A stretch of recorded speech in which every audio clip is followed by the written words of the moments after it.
What's good, guys? Prince Sports here, giving you that raw, uncut sports stimulus package. Yo, Compton's own Demar Derozan, okay, used to be called Defrozen, but nevertheless, Derozan wants to probably go back home and play for the Lakers. He says he's 31 years old, and at this point in his career, he wants to play for a championship. Four-time All-Star. Last time DeMar DeRozan was an All-Star was 2018. But he just came off a season last year when he almost was going to lead his team into the playoffs. They almost made it, but,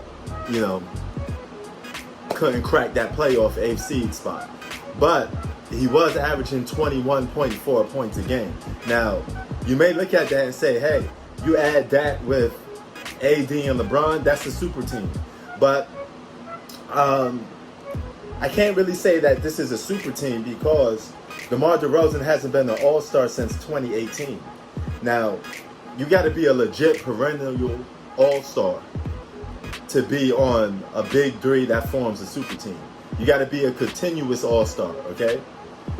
That goes, to the All-Star game, that's playing at All-Star level every single year. Now, you can make a case that, hey, he was an All-Star, stub, this, that, and the third. Oh, shut up, nigga. But nevertheless, he didn't make it. If he was that good, he still would have made it over the other players. But I tell you this much. This doesn't make the Lakers a super team, but what it does, it borderline pits them there, okay? What it does is make them favorites to win the championship even more, and there's no reason why the Lakers shouldn't be winning the championship with DeMar DeRozan, as your third option. Okay, this should be easy work.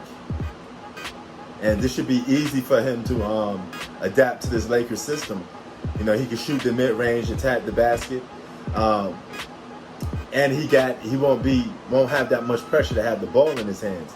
Now, that 21.4, I don't think will lean over to the Lakers. I think it would dip down a little bit because he'd be going from a number one option on the San Antonio Spurs to a third option. So it'd be going down. But at the same time, we can't take away from the fact that DeMar DeRozan was a four-time All-Star.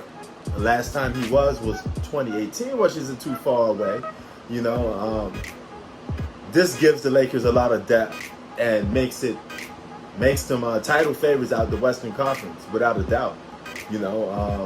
So it's not a super team, but it does pit them as number one favorites to win it all and go to the finals. It's as simple as that. So some of you may look at that and say, hey, if this signing puts this team over the top and makes it to a point if everybody's fully healthy, I look at that and say, hey, that's a super team. Because healthy, nobody should still beat that team. And you may have a point, but we're going to have to find out and see how great this Lakers team would be with DeMar DeRozan. But I think that's a good add to the Lakers team, okay? Because if they could win with DeMar DeRozan, it won't be a big three, the way that LeBron has had in the previous past. But I would tell you this much. It does add to the roster of talented players that he has played with. This is a potential future Hall of Famer. And that's a lot of depth, a lot of good players that you're still adding to his resume of guys that he played great with. But nevertheless, it's a good move for the Lakers. My nigga. Okay, it's definitely less a stranglehold of signing a guy like Dame Dollar. If they get Dame Dollar, that's a super team. That's a big three. But you could lower those expectations a little bit if you get a guy like DeMar DeRozan or even his former running mate, Kyle Lowry. But it still would be a team heavily favored to win the championship, with or without that super team label. Prince Sports out. Peace.